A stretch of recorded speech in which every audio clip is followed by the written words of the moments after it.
Hi mga ka-owner, for today's video ay magluto po tayo ng special na dinuguan. No?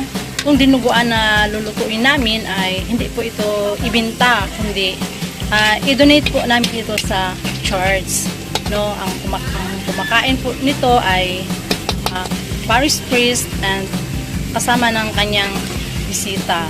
Kasi po pagkatapos ng nobina ay papakainin po kasi ang mass celebrant na galing po sa Malungon.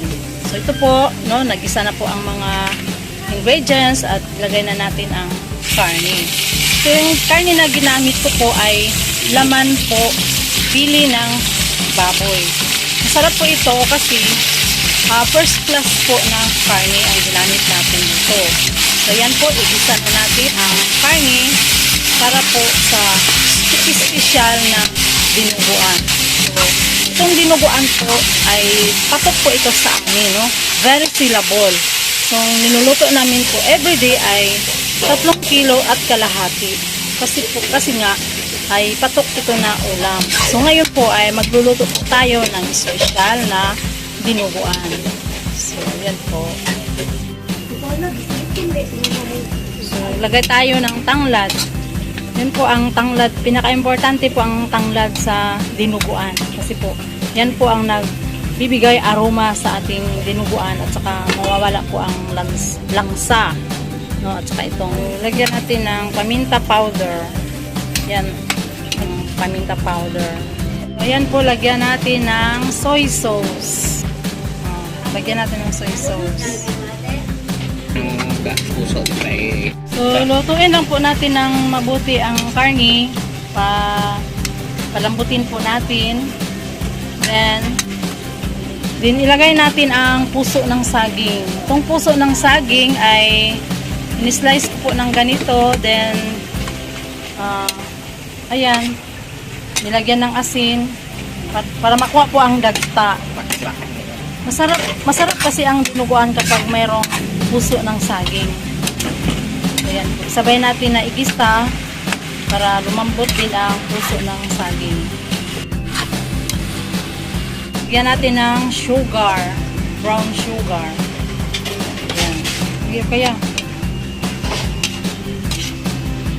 lagyan natin ng tubig ang ating dinuguan, no? Ganito po kadami. Depende po sa kung anong gusto nyo na masabaw na dinuguan. Sa akin po ay ito po ang ginagawa ko kasi special po itong niluluto natin. So yan po, kumukulo na po ang ating dinuguan. Hintayin lang po nating lumambot po ang puso ng saging. Hintayin natin ang pork cubes.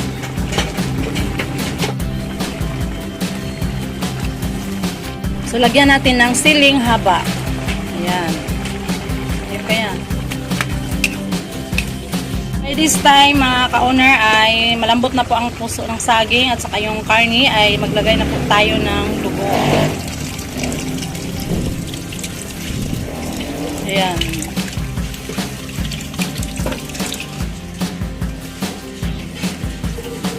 Ayan po ang galing.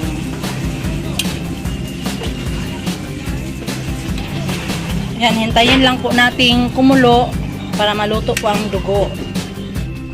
Ayan, kumukulo na po ang ating dinuguan, no? Pakuluin po natin ng medyo matagal pang mawala po ang langsa. Then, upang maluto po talaga ang dugo. Lagyan natin ng atsal, red bell pepper. Ayan. So, halo-haloin po natin. So, tapos dahon. Ulo niya. So, lagyan po natin ng suka, vinegar. Yan, kasi marami pong gusto na mas masarap, mas maasim. So, depende yan sa inyo kung gusto nyo na maasim, damihan nyo lang po ang suka or vinegar. Yan. Lagay tayo ng Ajinomoto. Yan. Lagyan natin ng seasoning.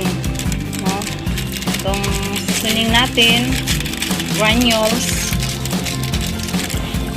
Yan.